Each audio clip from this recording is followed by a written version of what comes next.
بسم الله والصلاة والسلام على رسول الله. مرحبا بكم البنات في فيديو جديد. اليوم إن شاء الله جبت لكم وصفة رائعة بعلبة بلاستيك تخدمي مطلوع مفشفش خفيف قطن، والأهم بنين بلا دليك بلا غادي تعتمدي على هاد الوصفة بمكون واحد يخليه يجي خفيف قطن. اذا ما تنسونيش باللايك واشتركوا في القناة الى كنتوا جداد، وبارطاجوا الفيديو لتعموا الفائدة. شوفوا البنات، نجي وصفة رائعة مطلوع بلا تعب بلا دلك. جيبي علبة بلاستيك وانتي خدمتي مطلوع ولا اروع، قاعد تحاولي يهضروا عليه. هنا البنات جيبي علبة البلاستيك نتاعك وروحي معايا نعطيك المقادير وطريقة التحضير. هنا ديري 2 كيسان تاع السميد الرقيق، يعني الدقيق تاع الخبز، ملعقة كبيرة تاع الخبز. هنا سكر، ملعقة كبيرة سكر. نزيدو عليهم 2 كيسان نتاع الماء يكون دافي، والكاس اللي نبداو بيه نكملو بيه. من بعد هذا هو المكون الاساسي، نديرو ملعقة نتاع الخل، ملعقة نتاع الخل. الخل يخليه يجي خفيف مفشفش. نجيبو الخلاط اليدوي ونخلطو قليلا كما راكم تشوفوا.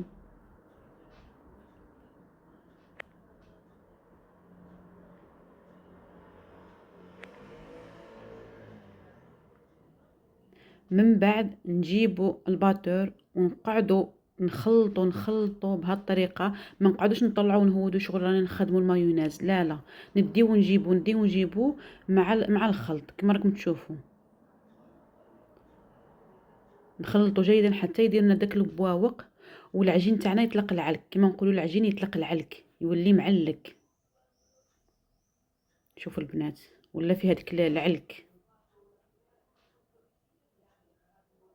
وهاد المرحله مهمه، هذه هي اللي تعوض لنا الدلك والعجن.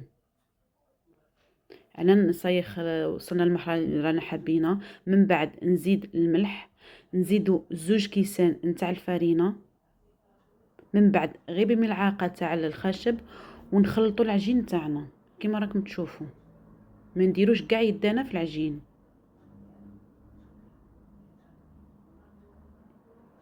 هاكا نخلطو جيدا، ندخلو داك الفرينه مع الخليط. صراحه يا بنات هاد المطلوع يجي هايل هايل، ومع السخانه في الساعه يخمر لنا ويكون المطلوع تاعنا واجد. وغادي تولي معتمده على هاد الوصفه، وجربيه ورد عليا بالخبر في التعليقات. صراحه ناجح 100%. هنا البنات بعد ما خلط نغلقوا عليه ونخليوه حل 15 دقيقه. هنا بعد ما فاتت 15 دقيقه نغطسو يدينا، غير نغطسو في الماء، وشغل نخبطوا العجينه تاعنا ونمسحوا الطرف تاع الباطن تاعنا كما راكم تشوفوا. العجينه عاد فيه نمسحوا الطرف، وشغل نخبطوا غير شويه، نخبطوا العجينه تاعنا، نديرو يدينا في الماء ونخبطوا كما راكم تشوفوا. العجينه تكون طريه بزاف تلتصق في اليدين.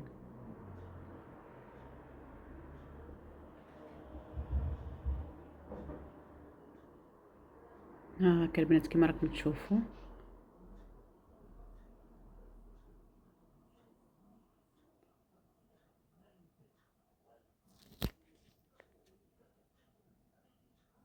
راني غير ما رانيش نخبط بالجهد، غير الفيديو راه مسرع. هنا نجيبو ملعقه نتاع الزيت ندخلوها في العجينه تاعنا، ندخلوها جيدا حتى يولينا العجين ليس، يولي رطب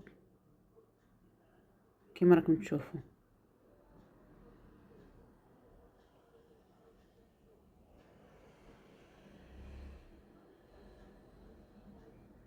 من بعد ملعقه تاع الزيت ندهنوا بها الوجه تاع العجينه تاعنا، وندهنوا اطراف نتاع العلبه، ونزيدوا ندهنوا الغلاقه باش الا طلع لنا العجينه كما الا ضعفتوا المقادير غادي العجينه تطلع لكم حتى الغلاقه. كي تطلع ما تلصقناش في الغلاقه تاع العلبه تاعنا. من بعد نخليوه عاود يرتاح ويخمر جيدا. شوفوا البنات على البواق درنا العجينه هايله هايله صراحه البنات، غير جربوه. هنا خلينا خمر مع السخانه في ساعه يخمر لكم، ما يديش كامل الوقت. انا هذا وجدته للعشاء كانش بقى لي الخبز درت له العشاء صراحة يوجد في الخف. هنا البنات نجيو نهبطوه ونحيو له داك الهواء، نهبطوا الخمر تاعو وننزل من الهواء وشغل نبقاو نخبطو غير بشويه. انا راني مسرعه الفيديو.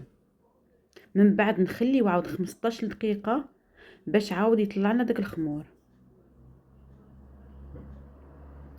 هنا البنات خلاص هو عاود خمرنا، شوفوا يجي روعه. من بعد ديروا يديكم في شويه الزيت باش يساعدكم باش تقدروا تخدموا العجينه تاعكم. هنا البنات نجيو نقسموا الخبيزات. انا جاوني زوج خبزات، اللي تبغيه شويه صغير دير 3 ولا ضاعفتوا المقادير يجيكم 5 الخبزات. هنا نجيو نقرصوا الخبيزه تاعنا كامل، تعرفوا تقرصوا الخبز. هنا الخبز نتاعنا ننفضوها كما راكم تشوفوا باش تنحى لها الدقيق. نجيو نديروها فوق الورق المطبخ. نزيد الخبزه الزوجه نقرصها عاود نديرها في الدقيق، نعاود ننفضها ونديرها فوق الورق الطبخ. هنا نقرصوها فوق الورق. صراحه بنات العجينه خفيفه خفيفه ودايره داك البواوق. كي تكون العجينه تاعكم دايره داك البواوق راهي ناجحه.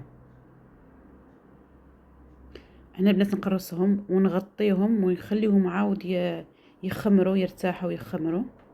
من بعد البنات انا ما عنديش الطاجين، جبت هاد الاله نتاع لي كراب. غادي نرفد الحبه نتاعي تاع الخبز بها بالبابي ونديروها فوق الاله. نتوما ديروها في الطاجين طبعا، تبغي ديري الثقب في الوسط تبغي ما ديريش. وداك البابي غادي يتنحى وحده.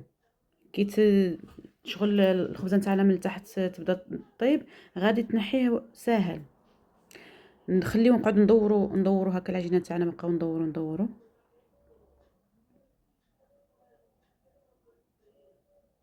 انا هذه هي الاله اللي ندير فيها الخبز. ما عنديش الطاجين ولا داك الكاز الكحال اللي نخدموه في البلاد وكل شيء، ما عنديش. شوف البنات بدا يطلع لنا. شوفوا هنا غادي نحي يتنحى بسهوله. هذاك الورق الطبخ يساعدكم بزاف خاطر العجينه تاعنا طريه. نقعدوا نحركوا في الخبز نتاعنا. شوفوا البوق اللي دار لنا. من بعد نجي نقلبه. هاني قلبت الحبه. هاد الآلة تساعدني انا دائما نطيب فيها الخبز، صراحه تخرج الخبز هايل.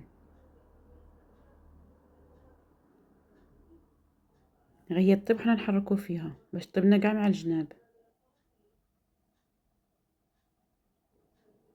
هاي الخبزه الاولى طابت لي، نقعد نضغط فيها كمع الجناب باش يطيبون الجناب.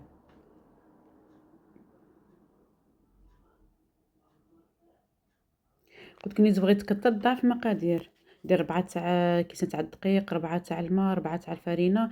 ضعف المقادير هي نورمالمون يجي فيها 4 وانا درت 2. كنت بغيتهم غير العشاء باش نتعشى ومكانش عندي الخبز.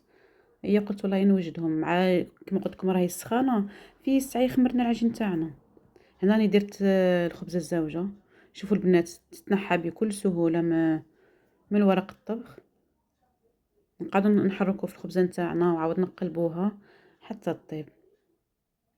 نتمنى البنات تجربوها وتردوا عليه في التعليقات. سهله سهله كاع ما تتعبوش ولا بسهوله. بعلبه بلاستيك اللي تبغي تطيب الجناب تعلي كيما هكا وتطيب له الجناب.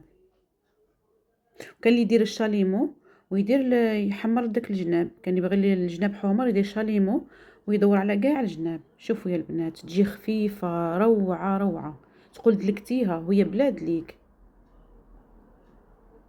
هنا بقى لي غير نقول لكم البنات تهلاو في رواحكم، نتلاقاو في فيديو جديد باذن الله، والسلام عليكم ورحمه الله تعالى وبركاته. سلام.